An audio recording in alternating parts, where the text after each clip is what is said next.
evening, everyone. Welcome inside the 7 Sportscape. Tonight, we're breaking down the bracket. Michigan and Michigan State on to the Sweet 16. How they got there, who's next on the agenda. Neil Rule is here to help break it down with me. Opening day, Thursday, and next week, the Tigers begin home play. We'll talk about what to expect with this team. And the Pistons are out west as well, how they'd fare against the Warriors. That and so much more coming up right here on the 7 Sportscape. Let's just get right into it with this stuff right here. Michigan, wow, did they look good or what? The Wolverines crashed through the first 2 games, and they entered Des Moines with some questions about how good they were, though, after losing to Michigan State 3 times in the past 10 to 14 days. But they emerged from this trip as scary a team as anybody else left alive in the Sweet 16. Michigan found its swagger in Iowa, and it's taking it with them to the Sweet 16.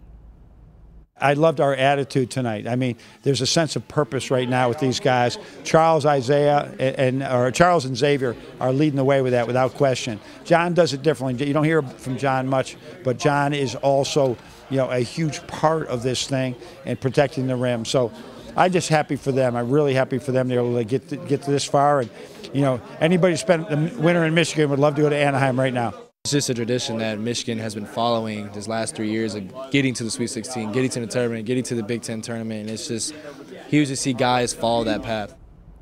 All right, let's take a look at the updated bracket. Here is your West Regional. Chalk it up. Florida State, the 4 seed, taking on top-seeded Gonzaga. Texas Tech, the 3 seed, and Michigan. You see the times there as well. Florida State and Gonzaga will tip off at 7:10, and then approximately 2.5 hours later, it'll be Michigan and Texas Tech.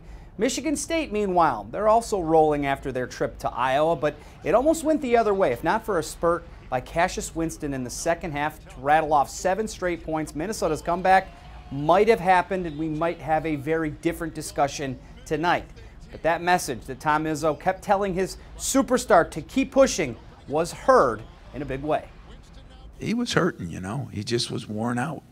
And I said, well, here's the way it is, my man.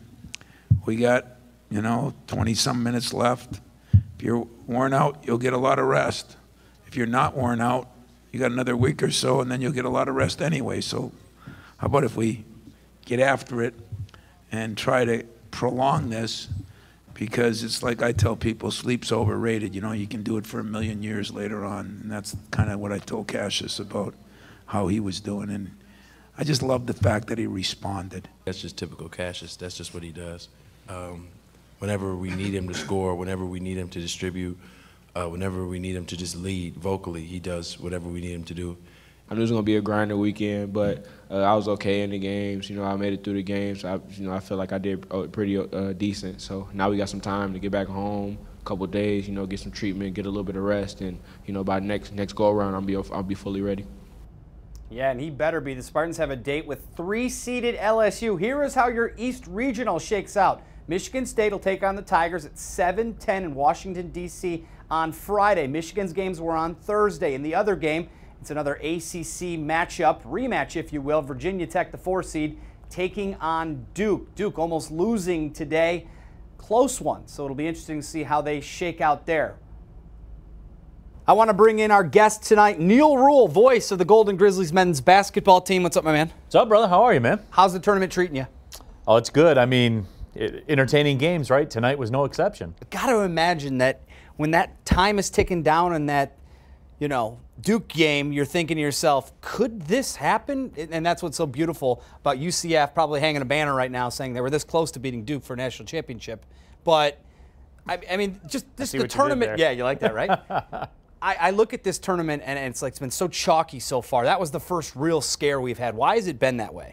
Well, it's been really a tale of survive and advance, which is what it is in the NCAA tournament. It's been chalky, yeah, but it hasn't had that chalky taste to it because we've had some good basketball games. And the reason for that, and I feel kind of uniquely qualified to speak on this, because when you play a lot of travel games and a lot of bye games like Oakland does, you get a feel for what happens in certain arenas. Duke was out free throwed today in terms of attempts by almost double. That has never happened in the history of Duke basketball, especially when they play in Cameron. It's different when you get into these tournament scenarios. The whole goal, we saw this with Michigan State against Bradley, doesn't matter. It's a pass-fail situation, and Duke passed. Now, it was graded on a curve, and it was a Neil Rule style 68% passing, but they passed, and they're moving on. Well, if we look at this bracket now, and we have an interesting Sweet 16. Both of our teams, for the first time since 2014, are in it. So Michigan State finally gets off that 3-year snide of not being able to make it. Let's start with the Spartans taking on LSU. What do we know about them, and what do we like about this matchup? Youth dominated, this LSU team is, and they're athletic, and they have good players. Obviously, their coach has been suspended, and you can think what you want to think about that. I'm sure we'll see that on social media as the week progresses, and heaven forbid if Michigan State were to fall in that game, there will be a lot of talk about that happens. Hopefully that certainly is not the case. This LSU side, because of that youth, maybe not the toughest team that's in the tournament, and they could be susceptible to a run. If you're Michigan State and you can come out and really land that first big blow, you'll see what LSU is made of and just how young they are. You know, we just talked about it a second ago, but Cassius Winston, you know, I was worried about his minutes halfway through the season. Another half of a full season, and all of a sudden this guy's playing 38, 39, 40 minutes a game. Talking about his knees being worn down. How much is that going to be an issue, or this 5 days off going to help him get back to it? That's what it is. And then it's 2 games in really, you have your game, off day game. Hopefully, if you're Michigan State, that's what you want the scenario to be. But that's what it comes down to. That stuff gets way, way overblown at this point because you have those off days that you talked about.